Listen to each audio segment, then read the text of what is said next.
troisième.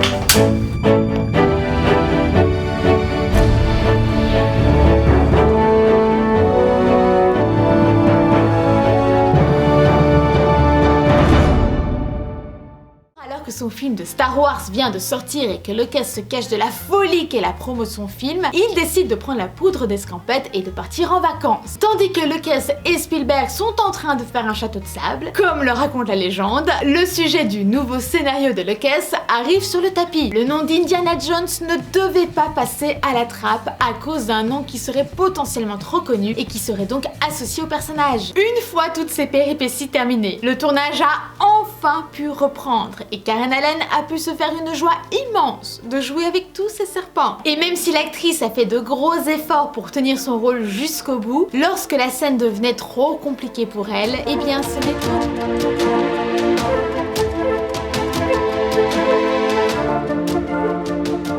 Le tournage ne fut pas éprouvant que pour Karen Allen. En effet, Harrison Ford a connu quelques moments compliqués. Que ce soit ce moment où il s'est retrouvé l'orteil coincé sous la roue de l'avion, manquant presque de se faire broyer le genou et nécessitant donc près de 40 hommes pour soulever l'avion et le sortir de là.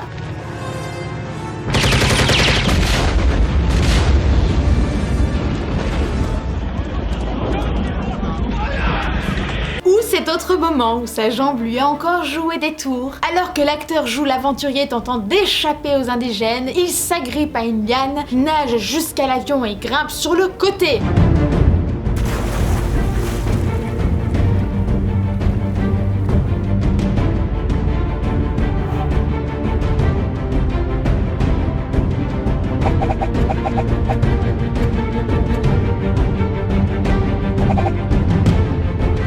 Sauf que personne n'avait calculé l'effet du poids de la jambe sur un côté de l'avion seulement, ce qui a malencontreusement provoqué un contre-équilibre et fait pivoter l'avion sur le côté, le laissant foncer tout droit dans les arbres et manquant de peu de tuer l'acteur au passage.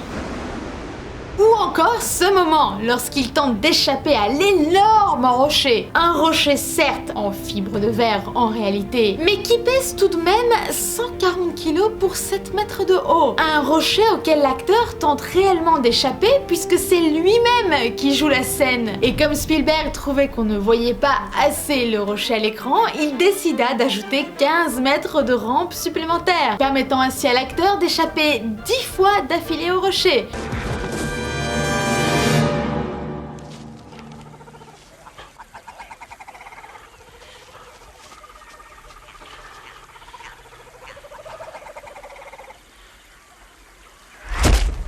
Mais s'il est certain que l'acteur a réellement donné de sa personne pour son rôle, il y a tout de même certains moments comme celui-ci où l'acteur a connu des limites. Ainsi, si c'est bien lui qui s'accroche au capot de la voiture, ce n'est pas lui qui glisse en dessous du véhicule qui roule à près de 50 km/h, mais bien un cascadeur. Un cascadeur qui n'a d'ailleurs accepté cette scène extrêmement dangereuse qu'à une seule et unique condition, que ce soit Glenn Randall, le responsable des cascadeurs, qui tienne le volant. Car même si Glenn Randall a fait creuser une tranchée plus profonde pour le confort de son cascadeur, ils sont bien conscients que la scène ne laisse aucune place à l'erreur.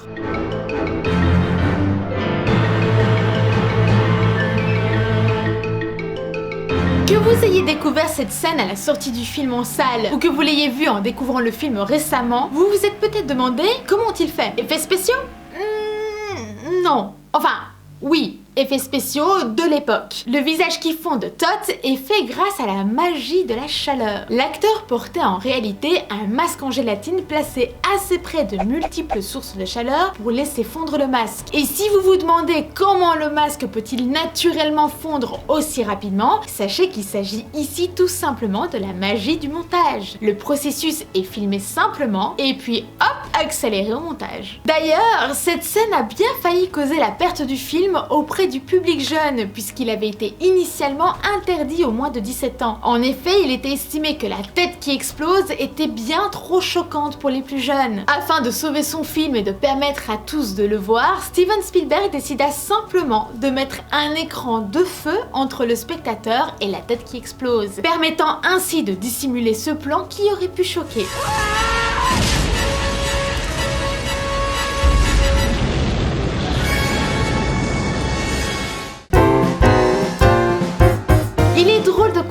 que l'une des scènes les plus marquantes du film où Indiana Jones décide de simplement tirer sur cet homme qui le défie à l'épée est issue d'une grosse intoxication alimentaire. Vous m'avez bien entendu. Au départ, le réalisateur avait prévu une vraie scène de combat d'épée chorégraphiée entre Indiana Jones et le guerrier. Sauf que ce jour-là, après une petite intoxication alimentaire généralisée dans l'équipe... Plus, we all began getting sick. I didn't get sick because I subsisted on canned food from the UK that I just literally opened my cans and sometimes cold had my breakfast, lunch, and dinner from canned food.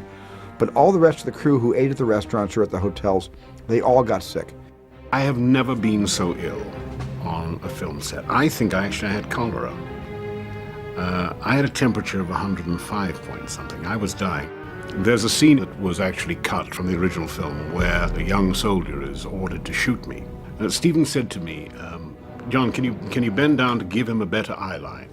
And as I bent down, I filled my jalaba in front of 200 people, and I didn't care.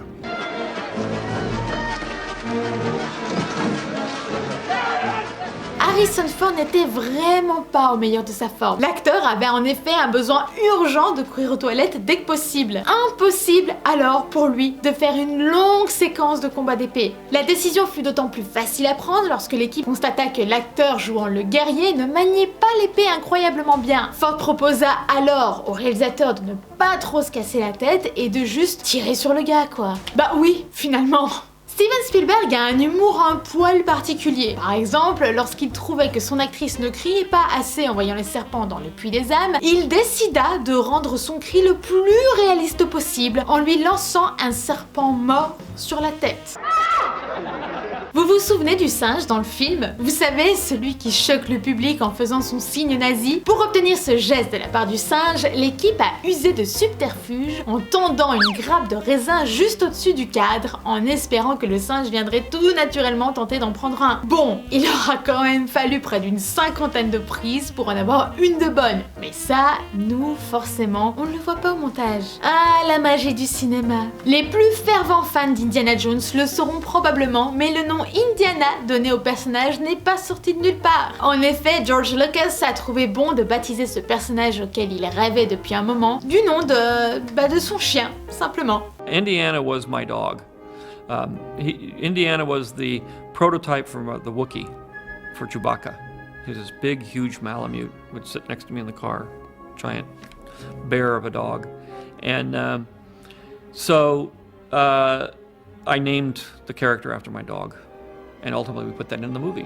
Vous l'aurez compris, même si George Lucas n'a pas réalisé le film, il a laissé son empreinte dessus. Et plus que vous ne le pensez, puisqu'il a carrément laissé un clin d'œil à son précédent blockbuster dans le décor du Puits des âmes. Ainsi, si vous prêtez extrêmement attention aux hiéroglyphes sur les murs, vous pourrez y voir CA3PO ou Ray 2D2. Le premier qui les trouve gagne mon admiration la plus totale. Bien sûr, je ne terminerai pas cette vidéo sans expliquer la référence que je faisais en début de vidéo. Un aventurier dont les traits auraient dû ressembler à une autre icône du cinéma, très peu impressionnable également. Durant cette scène-là, on peut voir Indiana Jones en peignoir. Un peignoir qui a une raison d'être, puisqu'au départ, il s'agissait de montrer qu'Indiana Jones avait passé la nuit avec une femme. Une image un peu trop 007 au goût du réalisateur qui décidera de finalement couper la jeune femme au montage. J'espère que cette vidéo vous aura plu. Personnellement, j'ai vraiment adoré la faire. Je vous retrouve très vite pour un prochain épisode. Surtout, prenez soin de vous et de vos proches.